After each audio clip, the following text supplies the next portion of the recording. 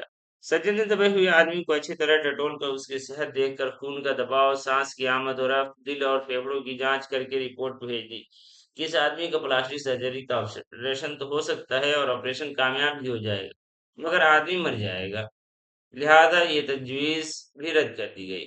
رات کو مالی نے دبے ہوئے آدمی کے منہ میں کھچڑی کے لقمے ڈالتے ہوئے اسے بتایا، اب معاملہ اوپر چلا گیا ہے۔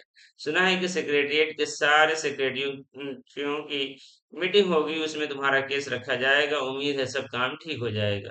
دبا ہوا آدمی ایک آہ بھر کر آہستہ سے بولا، ہم نے مانا کہ تغافل نہ کرو گے، لیکن خاک ہو جائیں گے ہم تم کو خبر ہونے تک۔ مالی نے اچنبے میں سے منہ میں انگلی دبائی، حیرت سے بولا، کیا تم شاعر ہو؟ دبے ہوئے آدمی نے آہستہ سے سر ہلا دیا۔ دوسرے دن مالی نے چپراسی کو بتایا، چپراسی نے کلرک کو اور کلرک نے ہیڈ کلرک کو۔ تھوڑے ہی عرصے میں سیکریٹریٹ میں یہ بات پھیل گئی کہ دبا ہوا آدمی شاعر۔ بس پھر کیا تھا، لوگ ذوق در ذوق شاعر کو دیکھنے کے لیے آنے لگے، اس کی خبر شہر میں پھیل گئی اور شام تک محلے سے شاعر جمع ہونا شروع ہو گئے۔ سیکریٹریٹ کا لان بھانت بھانت کے شاعروں سے بھر گیا۔ سیکریٹریٹ کے کئی کلرک اور انڈر سیکریٹری تک جنہیں ادب اور شاعر سے لگاؤ تھا رک گئے۔ کچھ شاعر دبے ہوئے آدمی کو اپنی غزلیں اور نظمیں سنانے لگے، کئی کلرک اس سے اپنی غزلوں پر اصلاح لینے کے لیے مصر ہونے لگے۔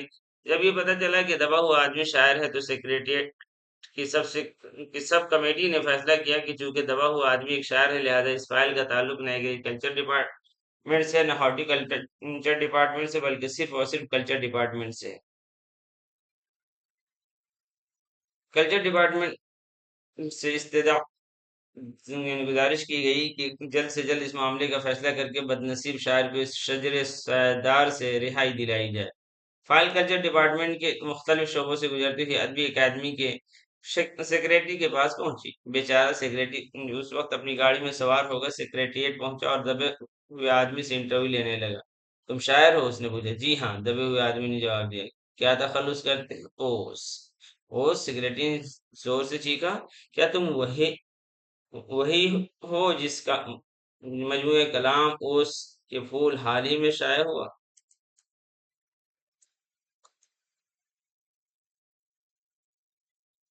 شائع ہوا ہے۔ دبے ہوئے شاعر نے اس بات پر سر ہلایا۔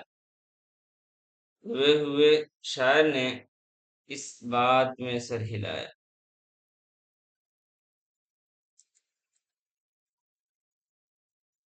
کیا تم ہمارے اکیڈمی کے ممبر ہو؟ سیکریٹری نے پوچھا۔ نہیں۔ حیرت ہے، سیکریٹری زور سے چیخا، اتنا بڑا شاعر اوس کے پھول کا مصنف اور ہماری اکیڈمی کا ممبر نہیں؟ اف اوف، کیسی غلطی ہو گئی ہم سے! کتنا بڑا شاعر اور کیسے گوشے گمنامی میں دبا پڑا ہے! گوشے گمنامی میں نہیں، بلکہ ایک درخت کے نیچے دبا ہوا۔ برائے کرم مجھے اس پیڑ کے نیچے سے نکالیے۔ ابھی بندوبست کرتا ہوں، سیکریٹری فوراً بولا اور فوراً جا کر اس نے اپنے محکمے میں رپورٹ پیش کی۔ دوسرے دن سیکریٹری بھاگا بھاگا شاعر کے پاس آیا اور بولا، مبارک ہو، مٹھائی کھلاؤ، ہماری سرکاری اکادمی نے تمہیں اپنی مرکزی کمیٹی کا ممبر چن لیا ہے۔ یہ لو پروانہ انتخاب، مگر مجھے اس درخت کے نیچے سے تو نکالو۔ دبے ہوئے آدمی نے کراہ کر کہا۔ اس کی سانس بڑی مشکل سے چل رہی تھی اور اس کی آنکھوں سے معلوم ہوتا تھا کہ وہ شدید تشنج اور کرب میں مبتلا ہے۔ یہ ہم نہیں کر سکتے، سیکریٹری نے کہا۔ جو ہم کر سکتے تھے وہ ہم نے کر دیا، بلکہ ہم تو یہاں تک کر سکتے ہیں کہ اگر تم مر جاؤ تو تمہاری بیوی کو وظیفہ دلا سکتے ہیں، اگر تم درخواست دو تو ہم یہ بھی کر سکتے ہیں۔ میں ابھی زندہ ہوں، شاعر رک رک کر بولا، مجھے زندہ رکھو۔ مصیبت یہ ہے، سرکاری اکیڈمی کا سیکریٹری ہاتھ ملتے ہوئے بولا، ہمارا محکمہ صرف کلچر سے متعلق ہے، اس کے لیے ہم نے فارسٹ ڈپارٹمنٹ کو لکھ دیا ہے، ارجنٹ لکھا ہے۔ شام کو مالی نے آ کر دبے ہوئے آدمی کو بتایا کہ کل فارسٹ ڈپارٹمنٹ کے آدمی آ کر اس درخت کو کاٹ دیں گے اور تمہاری جان بچ جائے گی۔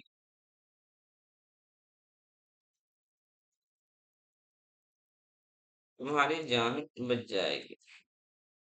مالی بہت خوش تھا کہ ان کے گود دبے ہوئے آدمی کی صحت جواب دے رہی تھی، مگر وہ کسی نہ کسی طرح اپنی زندگی کے لیے لڑے جا رہا ہے۔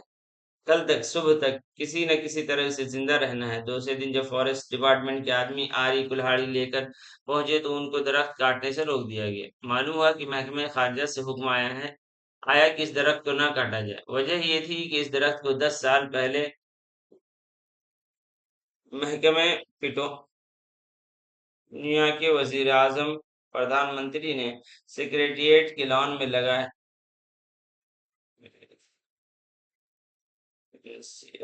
کی ریختہ سے لیے ہو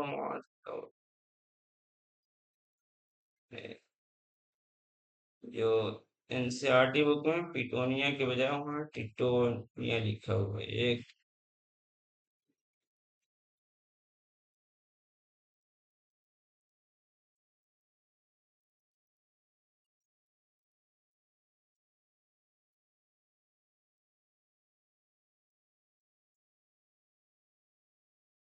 پیٹوٹیا، ٹھیک ہے، پیٹوٹیا لکھا ہوا ہے یہاں پہ، پیٹوٹیا۔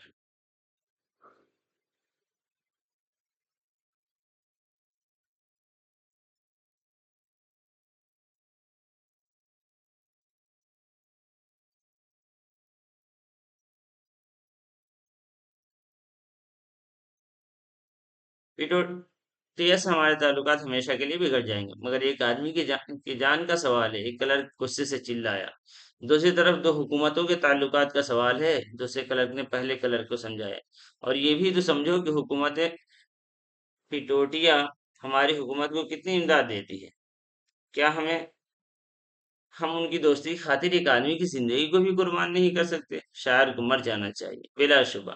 انڈر سیکریٹری نے سپرنٹینڈنٹ کو بتایا کہ آج صبح وزیر اعظم باہر ملکوں کے دورے سے واپس آ گئے ہیں۔ آج 4 بجے محکمہ خارجہ اس درخت کی فائل ان کے سامنے پیش کرے گا، جو وہ فیصلہ دیں گے وہی سب کو منظور ہوگا۔ شام 5 بجے خود سپرنٹینڈنٹ شاعر کی فائل لے کر اس کے پاس آیا۔ سنتے ہو؟ آتے ہی خوشی سے فائل ہلاتے ہوئے چلایا، وزیر اعظم نے درخت کو کاٹنے کا حکم دے دیا ہے اور اس واقعے کی ساری الاقوامی ذمہ داری اپنے سر پر لے لی ہے۔ کل وہ درخت کاٹ دیا جائے گا اور تم اس مصیبت سے چھٹکارا حاصل کر لو گے۔ سنتے ہو؟ آج تمہاری فائل مکمل ہو گئی، سپرنٹینڈنٹ نے شاعر کے بازو کو ہلا کر کہا، مگر شاعر کا ہاتھ سر تھا، آنکھوں کی پتلیاں بے جان تھی اور چیونٹیوں کی ایک لمبی قطار اس کے منہ میں جا رہی تھی۔ اس کی زندگی کے فائل بھی مکمل ہو چکے تھے۔ اس طرح یہاں پہ یہ افسانہ مکمل ہوتا ہے، اور یہی پہ آپ ذہن میں رکھ سکتے ہیں جو جو اس کا آخری لمحہ تھا کہ جامن کا پیڑ محض ایک مزاحیہ کہانی نہیں بلکہ ایک وارننگ ہے۔ جب کوئی نظام صرف صرف نظام انسانوں کی خدمت کے بجائے صرف ضابطوں اور فائلوں کی تکمیل کو اپنا مقصد بنا لے تو وہ نظام قاتل بن جاتا ہے۔ ٹھیک ہے، دیجیے اجازت، اللہ حافظ۔